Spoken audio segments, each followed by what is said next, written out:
Hello, everybody. Welcome to the third Google Photography Prize Hangout with Photography Experts. Today we're hanging out with Elinor Carucci, an incredible photographer who's been doing incredible work for many, many years, and in particular in the field of self-portraiture. She's developed a very strong reputation and an incredible career and creative practice, specifically through kind of portraying herself and portraying relationships between herself and her family members, her friends, her boyfriend who turned into her husband, her children, and so on. So her parents.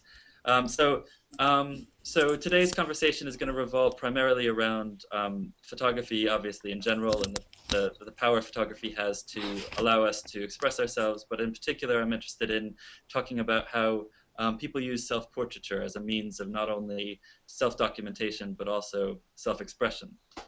So to start with, I just was wondering if maybe Elinor could tell us a little bit about how she first came to photography and how she also started beginning to photograph herself and becoming comfortable with that as a form of expressing herself as well as documenting herself. So Elinor, please. So I mean, I started young, and I actually started by photographing my mother. I took my father's camera and started taking snapshot of my mother as she woke up from an afternoon nap, and I was immediately in love with photography and started to photograph her more, and then my father, and then I started making self-portraits. I was doing it in black and white with my, as I said, father, old Canon. And later on, I did the Israeli army service for 2 years, and after that went to art school and continued to photograph my family using a lot of self-portraiture as well. I think what kept me there was realizing how much more I see about myself and the relationships and my life through photographing myself. So it was like looking into your dreams. You can freeze a frame from a dream that helps you understand who you are and how you relate to the people you love most, how they relate to you. So it's a form of self-discovering, I would say. I think with my mom, the most interesting thing was that I was able to look at her not as my mother. I could look at what kind of a woman she is, her sexuality, her looks, the relationship between her and my father. And at that time, I felt like I'm giving them stage to show me who they are. They also began to be interested in being photographed in a specific way. They had requests and demands, and it was also a way for them to express themselves. And I felt that when I'm joining into the frame, something is even becoming more, I'm not the photographer behind the camera doing whatever I want. I'm also vulnerable. I'm also showing something about myself. And it's a different dynamic. I think, and it's something that Nan Goldin talked about, that when you are also photographing yourself naked or also photographing your flaws, it becomes something that you do to yourself and to the environment. So it doesn't put you in the like powerful position of being the photographer that just looking at other people. You're becoming a part of it. It opens up the people you photograph. It's a different feeling. Okay. Okay. I'm just curious if either of our participants, I mean, do either of you make photographs, and if so, what kind of photographs, and if you actually photograph yourself anytime? I do some photography, but most of them is more for the artistic and documentary reason. Okay. I photograph my family, my mom, and myself. So yeah, most of that is just for capturing the time and also reflecting it in more artistic way. I mean, show it in a kind of different perspective, because before we used to live in Russia and the life there was pretty different, and here it's kind of more easy. So through these pictures in a quite aesthetic way, it is possible to enhance this change of life. Okay. And because my mother changed in a way and she became kind of a personality herself, which is quite artistic through her clothes. And yeah. For so was that a result of you photographing her, or was that a result of just her becoming no, I guess it was her own way, or her own practice. Okay. made, and yeah, but it's quite a good possibility for me. And the pictures of myself are mostly just capturing my kind of neutral position, to see myself more neutral. What do you mean by neutral? For example, when you look at yourself in the mirror, you always are not able to perceive or gain all the information from the mirror because it's just subjective. And when you take a picture, you're able to look at it for a longer while and just take it apart and make sections out of it. So it's quite more objective than a subjective matter or procedure. So by looking at my pictures for a while, I realized some points or gestures I made which reflect my psychological state or mental state. I mean, I feel also that taking self-portraits is many times kind of like penetrating into your unconsciousness. And that's why I mentioned dreams before. So I really relate. I think sometimes for me, I don't know how you feel, but I take a self-portrait and I don't totally get it. And only a month or two later, I'm like, oh, okay, that's why this expression is there, or this knife is in the picture, or so. So I relate to, to this process of photographing yourself in order to see something that you can't otherwise see. Deb, how about you? Do you take photographs? Do you take photographs of yourself, or do you? Actually, I'm really into street photography, I love to shoot streets because India is a very rich country, the means of by means of cultures or colors, everything. Okay, so I love street photography. I seldom do self portraits or something. Or actually, I don't have a Facebook page right now. I deleted it. Well, you have Google Plus. You have Google Plus page. Yes, Google guys will be happy.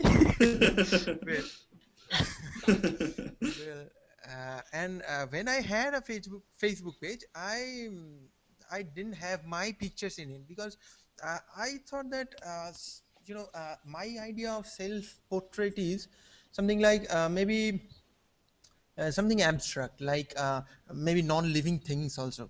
Like a hand card, maybe something. Okay, something maybe full or empty glass, maybe.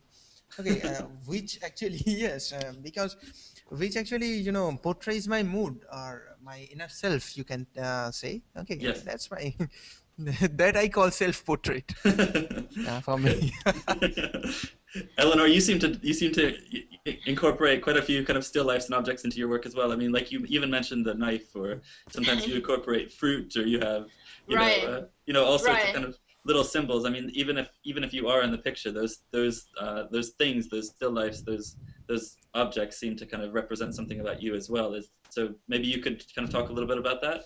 Right, I think that many times it's more close-ups than still lives, but they do feel for me like still lives. So after I gave birth, there is an image of my belly with a C-section scar and the stretch marks, and it's a close-up of the belly, and it's a self-portrait that showed more than if I was showing the whole body or the face. And I think it sometimes has to be, for me, it talks about vulnerability and things that we usually hide, especially as a woman, maybe, but not only. The little lines, the signs of time, and I tend to make a close-up on them, but also on my children when it's not self-portrait. So I was just photographing a tooth coming out, the first adult tooth of my son. So it's a tight close-up, but it's a portrait of him. So it's been used not only for self-portrait purposes. And Elinor, do you ever take photographs of, do you ever photograph other things apart from yourself or your family, or within your artwork as well? I mean, do you ever kind of use photography in the way that Deb's talking about, where he's making photographs of the rest of the world, but he sees those pictures as still being a representative of him, and kind of self-portraits in some way? I do shoot for magazines, and some of those assignments I do see as a continuation of my own work, and I relate very personally to them. But when I choose to make pictures, it's usually myself and my family, or I create people. I give birth to two people in order to take pictures of them. Um, but many assignments that I get, especially if it talks about real people, real stories, and I get the permission, which I'm usually a little shy to do myself, let's say photographing in the street, for me is really difficult. I get, I just can't do it. I can like go in the street with a camera. My husband does it a lot, and I'm inspired by what he does, but I need the permission or the invitation, and then I take pictures of a family or of a child. I just did a story about a boy, and I, as I said, I relate very personally to it. Actually, in my college, I have a photography club that I founded. Okay, we often go out. We often go out in the streets and actually photograph people, maybe their expressions, their lines, everything. Yes, they are like Elinor said, like these are very, attached, emotional attachment I feel with them. But for self-portraits, I prefer, non-living subjects, uh, because just like Elinor said, like, and I also found her pictures like very, very intense, like very direct, like she directly actually took pictures of herself. What for me, if I, attempt to do that, I will become, I think, very conscious, like my inner self, like my unconscious self will not be, able to speak for those pictures. Okay. So I will be very I will be very conscious. So it's very, I think it's subject to practice a lot. Like you take your unconscious pictures or something. Yes. I forgot to mention before that before I started with photography, I was studying acting and theater. So I think it has a lot to do with what I'm doing in self-portraits. And it's not that I'm not conscious or not self-aware. I am, but I am, and it's not acting because it's a moment of my life that I'm going back into. So it's the same as Dev. I feel the same. I feel self-conscious. I just ignore it and go back into the moment, into the role of what happened 5 minutes ago or 5 days ago. Yeah. But it's a choice. It's not just happening. You asked me just a while ago, like, do I have a picture of, street which doesn't represent the, India or its culture or something, but represents me? Yes. I think I do have one. Okay, just send a chat. Can you get it? Here we go. If you can get it. I can't see it yet. Are you trying to do a screen share? No. Okay. I just sent you, Okay. chat message. Oh, okay. I'll look chat. Okay. I will tell you a story. Like when I was very young, okay, and there was a communal conflict between Hindu and Muslims in India. Okay, and it was a big one. Okay, then I remember, faintly I remember my mother was carrying me, in her lap, and my mother and father was, running through the streets. Okay, I faintly remember this. Okay, when actually just 2-3 weeks ago, I went to Kolkata, for photographing streets. Yes. Then I found this just moment. Okay, and this reminded me of that, long lost memory or something. Okay, it doesn't represent India or its people or anything, but it represents me, I think. And can you describe that photograph? Is it a pic? Because I can't see the photograph at the moment, but maybe you could describe the picture. Oh, okay. It's called The Unrest. Okay, The Unrest. The photograph is a complete mess. Like there's some people are it's a night shot actually. Kolkata street night shot.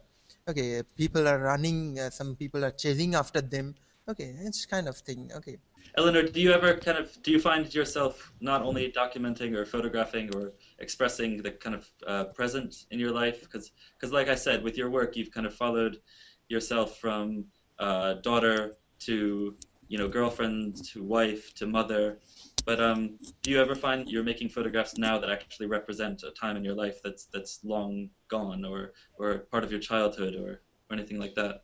I found that it happened more when I photographed my mother and my parents. Mm. I was trying to go back to moments of childhood and to talk about things that happened when I was 5 or 10. But when I'm photographing my children, it's a different feeling. I actually, if anything, I feel like I'm sometimes trying to photograph the future, or to look into how things will be when they're older, or when they're more a part of me. Okay. So. Do you ever see? Do you ever see reflections of yourself in their childhood, or are you more kind of conscious of their adult characteristics? What I see is a better understanding of my mother and my father, and being a parent myself, Yeah. Makes you feel differently about understanding what your parents went through when you were little. So it's a whole cycle of photographing things that make you think about things and understand things. But it's funny, and I actually never thought about it, that when I photographed my parents, it was more jumps to the past and photographing my children.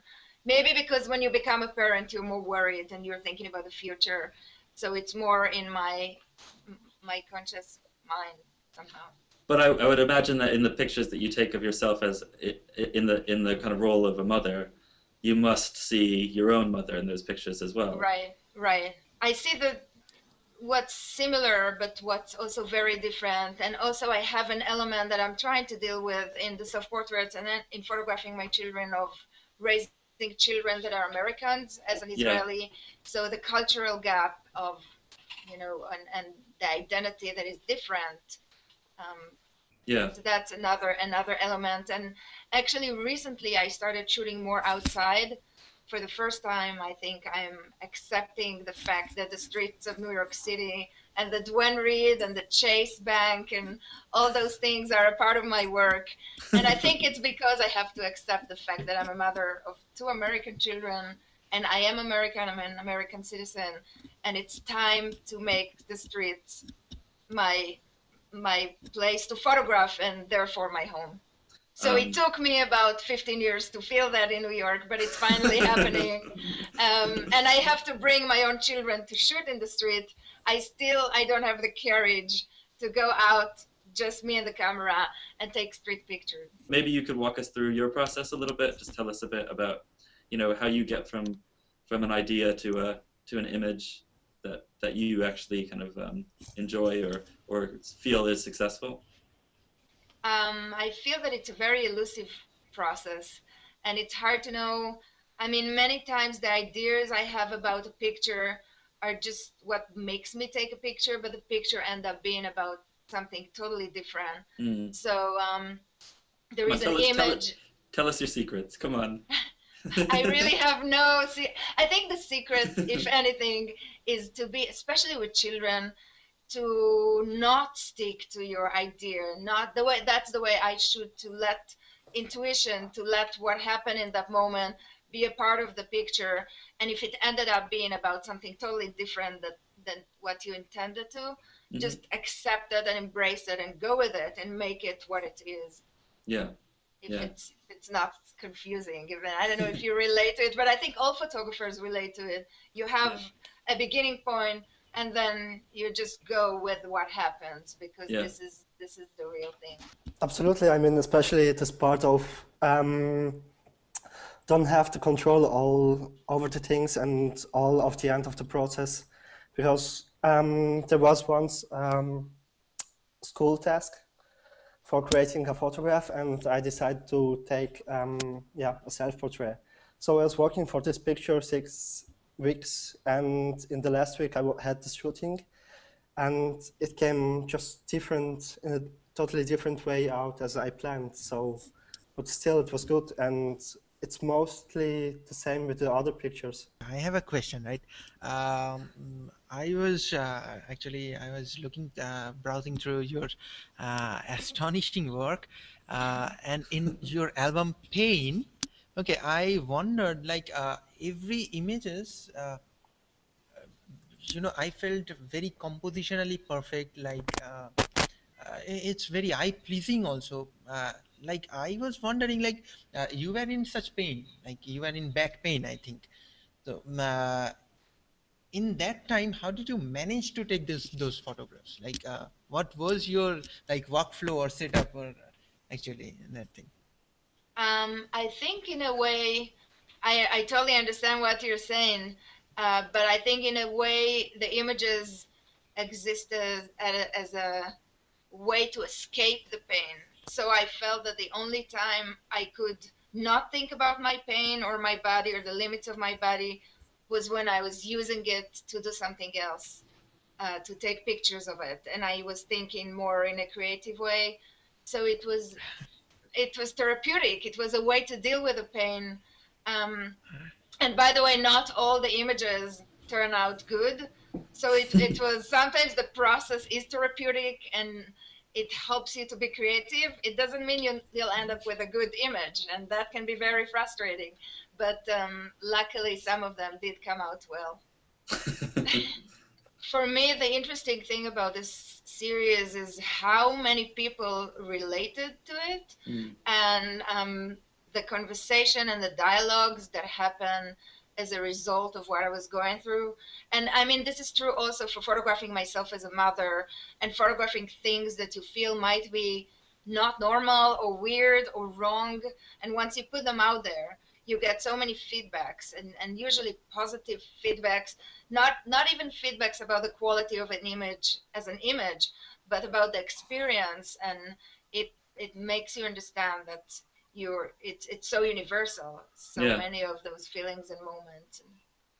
I was just wondering, I mean, you went through different stages of life as daughter, wife, mother, and during all this time you've been photographing, and out of that some topics came across. And so I was wondering, what would be your next project? I'm still working on photographing my children. Yep. And I think and I hope it will result in a book when the project is about 10 years old and they're moving into a different stage of their lives, more into their early teens. But what will happen after that, I can't know, because I'm not the kind of photographer who works on project.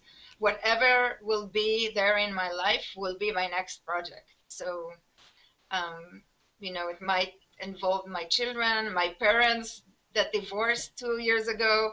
It's hard to know because I work in an intuitive way. So I think what will be the most interesting or significant part of my life in 3 or 4 years, that will be the next project. I have a question for Elinor. Like, I saw your website. Every photo is in it. I just found only one photo, only one photograph in your that album, A Diary of a Dancer, that you have shot yourself through a mirror or something. Other than this particular just one single shot, all your photos are very direct, very intense, direct. Did you ever consider shooting yourself indirectly or something like through a reflection or through something, through glasses or anything? Did you ever consider? Dev is giving me some interesting ideas here that I haven't thought about. Tell me more. What do you have in mind, Dev?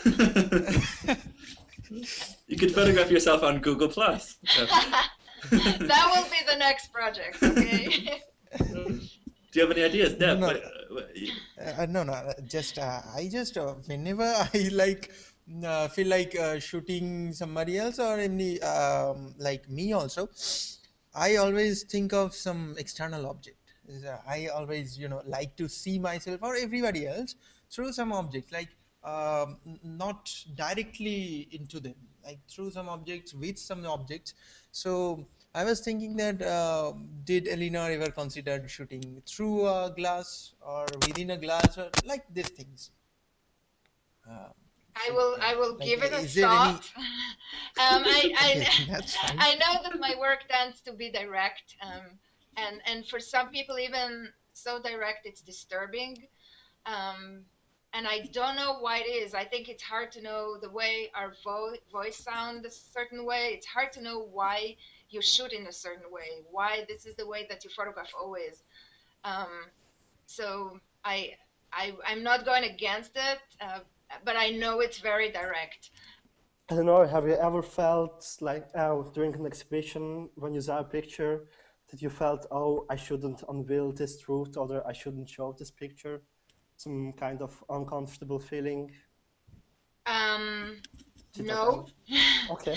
No, but what I do feel, I think most of the work that I've shown until now was of my adult, you know, my parents, my husband, my grandparents, my brother, they're all adult.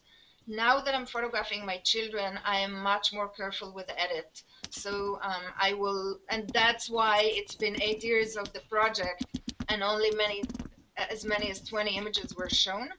So with the work of my children, I'm more careful, and I will look at them again and again, and I've edited out a lot of images that I know I'm not going to, some I even deleted the file. I'm like, I don't want to have, this is too much.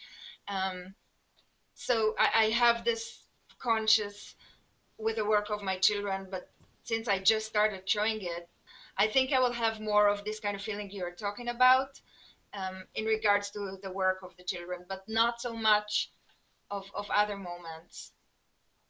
I've spoken to Emmett Gowan, who I know never spoke to Sally Mann, but I've read a lot of what the interviews and seen the documentaries about her. And I think what I got from her mainly is that our children will end up rebelling against us, angry at us, you know, criticizing us, no matter what we'll do. And being a photographer is just another field that they might go against. But I don't think that it didn't solve the problem. It's still a very complex issue to photograph your own children. Mm. Aaron, I have a question. Go ahead, yeah. One of my friends, like after seeing your work, you know, marked yourself as feminist. Like, do you consider yourself a feminist or something? Or like your works? I don't want to talk about yourself, just your work. Do you consider your work as a feminist work or something? Yes, I mean, the bottom line is yes. And I think because of women that came before me, like Susan Meiselas and Nan Golden and Annie Leibovitz, I can now be a gentler feminist, but I'm still a feminist. It's just that some of the road was already walked by other photographers. But yes, the work is about being a woman and seeing the world through feminine eyes, and it is Yes. feminist, maybe not in the radical way, but it's very feminine. All right. So you can tell him that I'm a feminist, and he better be aware. Well, you just said that the bottom line is you're feminist, but you just said that you actually deleted some of your works that is too much. You said. So what is the upper line for you? What is the what? The bottom What line. is the upper line? Oh, Like- no, I was talking mainly about images of my children, and Okay. less about images of myself, my husband, my parents, Alright. where Alright. they're all seeing the images before I show them, and they understand the exposure, so it's less of a problem. I think it's an interesting kind of question, though, in the sense that in your work, you often define yourself within what would be considered quite traditional roles that women play, in the sense of whether it's as a dancer or as a daughter or a mother. But you're obviously kind of you're exposing something new about those roles that generally aren't kind of placed within an art context or in a public context. So I'm just curious. I mean, maybe you could talk a little bit more about that idea of being quote unquote a feminist, but through the kind of portrayal of yourself as a in the role of a woman. I feel again that feminist. I feel that I'm a humanist, and I feel that men and women should have the social freedom to be who they are and who they want to be. It doesn't have to be confined, like men has to do this and women. It should be more open, and it should be decided within couples and families what is right and how they can make it work. Yeah. And the challenge should be there of defining the roles. But and so I'm a feminist, but I feel the same way about men. I feel the same way about all people. We should just be able to have the freedom, the financial and social freedom to create our own lives and to make choices that are right for us. If that's a more, I would say, accurate definition. Elinor, is there someone have influenced you a lot, like photographically? Like for me, it's Steve McCurry. Steve McCurry is somewhat Cartier-Bresson, Raghu Rai.